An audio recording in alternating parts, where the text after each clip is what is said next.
Wolfgang Amadeus Mozart, el prodigio que convirtió la vida en música eterna. Wolfgang Amadeus Mozart nació el 27 de enero de 1756 en Salzburgo, una ciudad barroca en el corazón de Austria, bañada por iglesias, montañas y un ambiente musical que parecía flotar en el aire.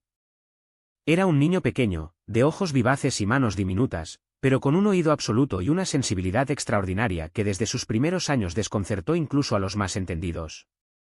Su padre, Leopold Mozart, violinista, compositor y maestro riguroso, reconoció inmediatamente en su hijo un talento que desafiaba toda lógica. Su hermana mayor, María Anna Nannerl, también prodigiosa al teclado, se convirtió en su primera compañera musical, en una infancia marcada por risas, afecto y largas horas frente al clavecín.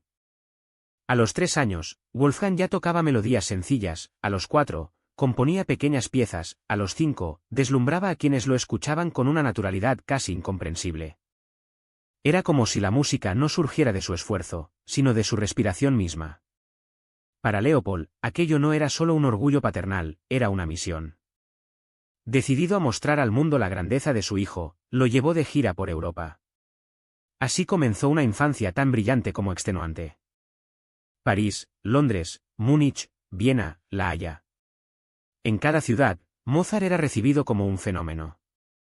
Tocaba con los ojos vendados, improvisaba sobre temas propuestos por aristócratas, dirigía orquestas con una autoridad sorprendente para un niño tan pequeño. Pero tras esa imagen de alegría y espectáculo, la vida del joven prodigio escondía cansancio, enfermedades constantes y una disciplina férrea. Mozart pasaba más tiempo en carruajes, palacios y salones que en un hogar. Fue testigo directo de la grandeza de Europa, pero también de su frivolidad. Y mientras el mundo lo aplaudía, él absorbía sonidos, estilos, acentos musicales, y desarrollaba un oído universal que más tarde se convertiría en el corazón de su genio. Durante su adolescencia, Mozart ya no era solo un prodigio, era un compositor maduro, capaz de escribir sinfonías, misas, cuartetos y sonatas con una elegancia que dejaba sin palabras a los académicos de la época. Sin embargo, a pesar de su talento, enfrentó un obstáculo persistente, las rígidas estructuras del sistema musical europeo. En Salzburgo, bajo el servicio del arzobispo Colloredo, se sentía limitado, casi encarcelado. Mozart anhelaba libertad creativa, independencia, la oportunidad de escribir según su corazón y no por obligación. Esa tensión estalló finalmente en 1781, cuando abandonó su puesto y se instaló en Viena como músico independiente, un acto de valentía casi impensable para la época. Viena fue un despertar. La ciudad vibraba con nuevas ideas, con un espíritu artístico y filosófico que impulsó a Mozart a explorar territorios musicales desconocidos. Allí conoció a Constance Weber, con quien se casó en 1782. Su matrimonio, aunque criticado por algunos contemporáneos, fue una unión llena de cariño, complicidad y apoyo mutuo. Constance comprendió el alma inquieta de Wolfgang, su necesidad de crear, su pasión por la vida y, a la vez, su fragilidad emocional. Durante la década de 1780, Mozart alcanzó una madurez creativa deslumbrante.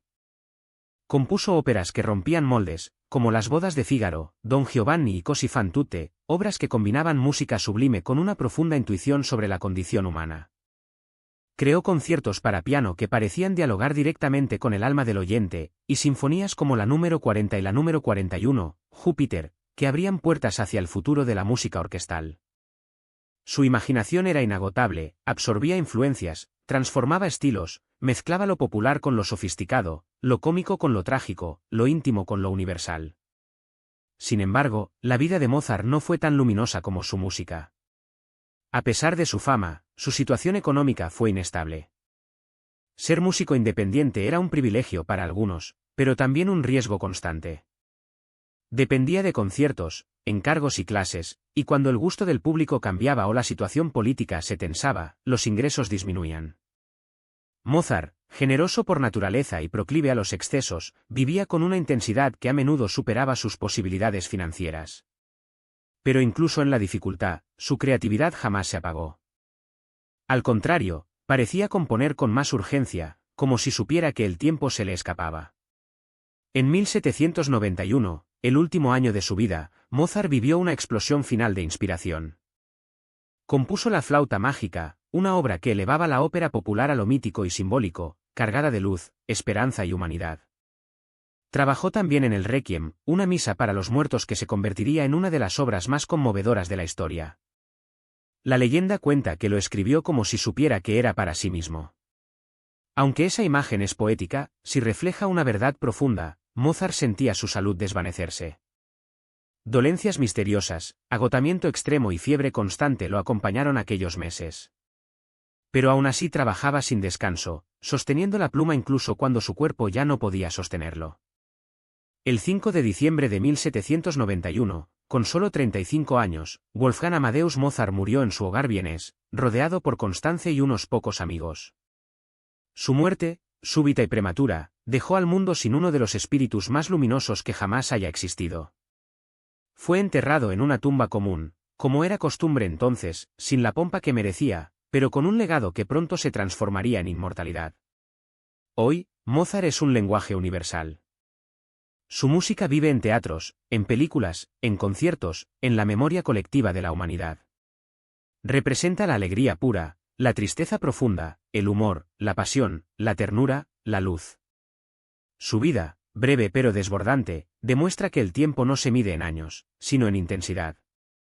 Mozart no vivió mucho, pero vivió completamente. Había nacido con música en el alma y la entregó al mundo con una generosidad sin límites.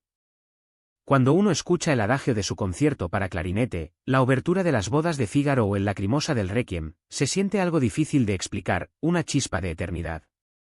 Mozart, el niño prodigio, el hombre libre, el espíritu indomable, convirtió la vida en música. Y esa música, más de 2 siglos después, sigue iluminando la existencia humana con la misma belleza que el primer día.